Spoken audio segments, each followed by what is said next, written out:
Lamar Jackson will be paying very close attention to the next hire. I've heard some talk. He's not interested in someone who's never been a head coach before. He wants someone with head coaching experience, but nobody knows what Lamar Jackson wants because Lamar Jackson doesn't really talk to anyone in the media or otherwise. Here's Bisciotti on how much say Lamar Jackson will have in picking the team's next head coach. When it's all said and done, how much of a say will Lamar have in the head coach selection? A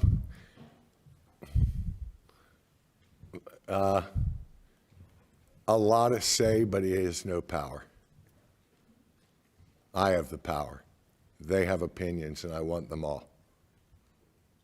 I care about my players very much, but I can't give them power.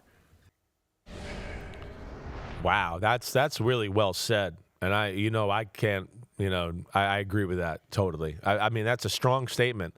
That's the way to do it. That's the way to own a football team right there. I mean, that really is. That's phenomenal. Yeah, I mean, and that's I've said this all the time as it relates to quarterbacks. Teams expect them to act like managers on the shop floor.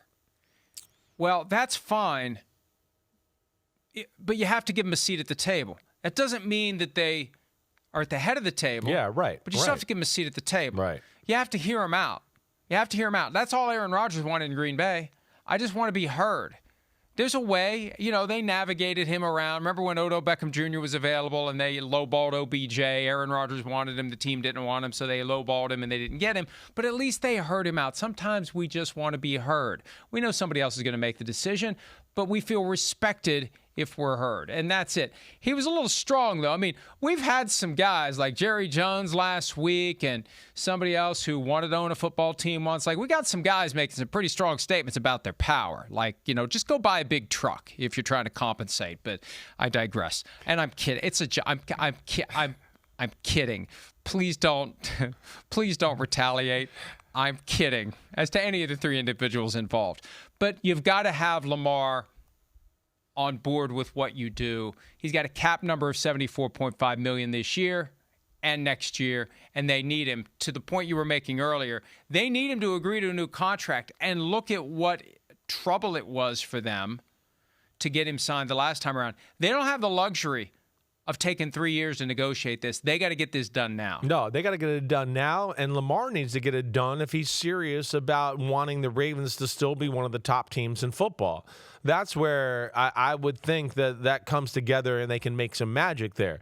Because Lamar's cap number, as we know, is ridiculous, right? The next 2 years, it's above $74 million. $74.5. Right. So just for 2 years, right. You're not listening to me. Sorry. So, yeah, within that, too, right, that's crazy. Right? And they got to fix that for the betterment of their football team, and Lamar should want that fixed too. And come on, Lamar's he is the Ravens. He is the Ravens. The only thing he's missing is a Super Bowl trophy to go along with Ray Lewis and Ed Reed and Terrell Suggs and that crew. But he's already in that lure of greatest Ravens ever. We know that. Greatest quarterbacks we've ever seen, brings a talent and a skill set to the league that we've never seen before, really. That's where it's special, and I know Steve Bisciotti understands that, so they got to make that happen. And Lamar should want to make it happen. I mean, he's at a spot where, again, they're a top-notch organization. I think you're seeing because of that right there. That was a strong statement, but just the right touch. It wasn't like over the top, I'm a dictator. That's not what it was. But you know who the boss is. And that's what a good organization should have at the top. An owner that's willing to listen. He knows he doesn't have all the answers. But at the end of the day, everyone knows we're going to judge him for the decision he made and who he hires and all that. So he's got to go down and sleep at night with knowing that I got the information, the best information available. Now I got to make the decision. It's on me as the owner. And I respect that. I really do. And I think that's just the right touch as far as how to run a successful organization. I still think there was a moment where it was a little too strong. And I think anybody generally who has to walk around reminding folks how much power they have or feeling insecure about it, or it's just not properly I don't think he knew exactly what to say a little bit. Power. Right. I know. Right. But you have the power. We know you have the power. Yes. We know you have the power. But you don't have to tell the world, I have the power. Well, I don't think he meant it like that. That's my only note. Yeah. I mean, he said it, but I don't think he means it quite like, he's not trying to be that way. He's just trying to say, I know. Listen, I'm not going to, just because you can't listen to players. You can't.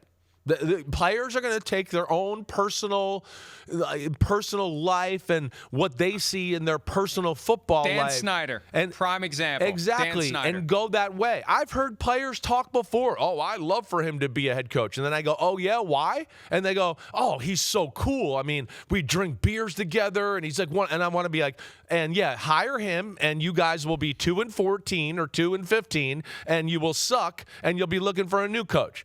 Again, it's not supposed to be that way. It's not supposed to. So winning and being successful, you need a real general to lead the charge, and Bisciotti has done that, and now he's going to find second command, and hopefully they can go from there. I have the power to constantly remind you it's not Bisciotti. You said Bisciotti 7 times properly, and you cap it with a flourish of Bisciotti. Damn, did I really? Damn. Sorry, Mr. Bisciotti. I did not mean to do that. Sorry.